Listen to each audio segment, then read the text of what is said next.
Hey everybody, Tim here for the MCU movie, The Incredible Hulk, 2008. So, how do you even talk about the Incredible Hulk movies? Like, it's difficult.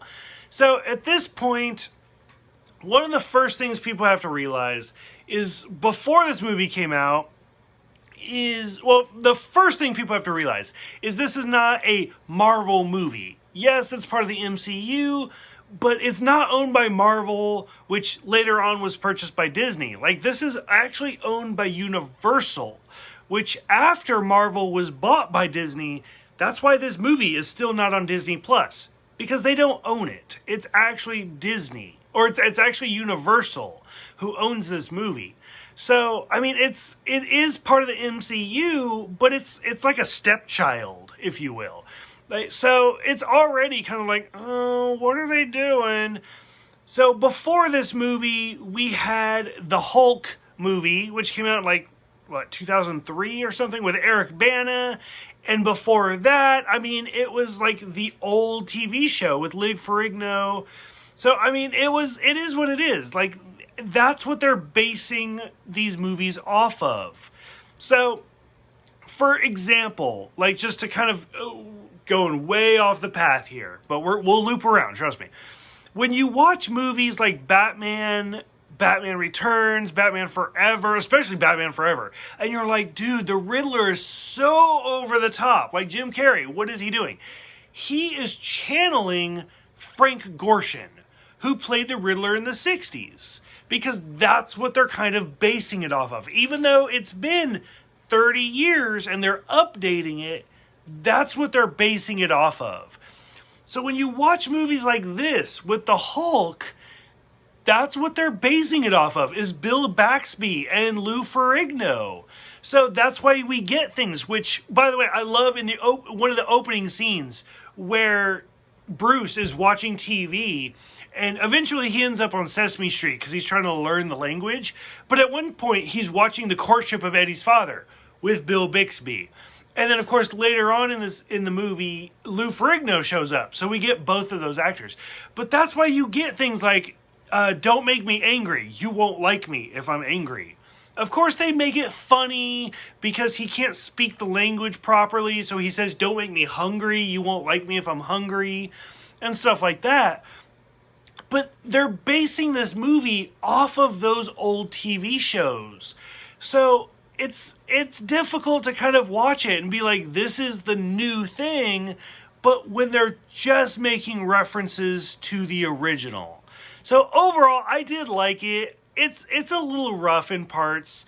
Edward Norton, who plays Bruce Banner, is notoriously hard to work with. I mean, I'm not going to cut corners. Everything, like, you look at the Italian Job and stuff like that, where, like, even in this movie, where he demanded a writing credit, because when he's in a movie, he wants it to be his way. And it's like, oh, yeah, you're just an actor. Like, that's it. Just do your thing. So, that's why we never see him again. After, like, Iron Man, Edward Norton is the second major actor. The first main character actor, but the second major character to be recasted after this. Liv Tyler as Betty Ross. I love Liv Tyler. She's a fantastic actress. She's great as Betty. I'm still, to this day, it's been over 10 years, hoping we see Betty again. Who knows? We never know. William Hurt as Thunderbolt General Ross. I love Red Hulk. So I'm still hoping we do see, spoiler alert, we do see William Hurt appear in the MCU again. But still, like, is he ever going to be Red Hulk? Who knows? I'd love to see him. Tim Roth as Abomination. Tim Roth's a great actor. I don't like him just because of his name, because he's Tim. But, I mean, he's fantastic. And there's a lot, like, supposedly, like, I mean, it's confirmed, but until I see it, it's always supposedly, Tim Roth will be coming up in the MCU very, very soon to kind of tie this back together. Because so far, out of all the movies, this is the one. This is the only one. If you skip it, you're not going to miss a goddamn thing. So, who knows? We'll see. We get lots of references to things like the Super Soldier program, Tim Blake Nelson is in this, and then towards the end, we definitely get some leader vibes as his head starts kind of moving, which I love the leader. Like, I mean, if you've read the comics, the leader definitely has some great comic storylines, especially like the Thunderbolts, but whatever.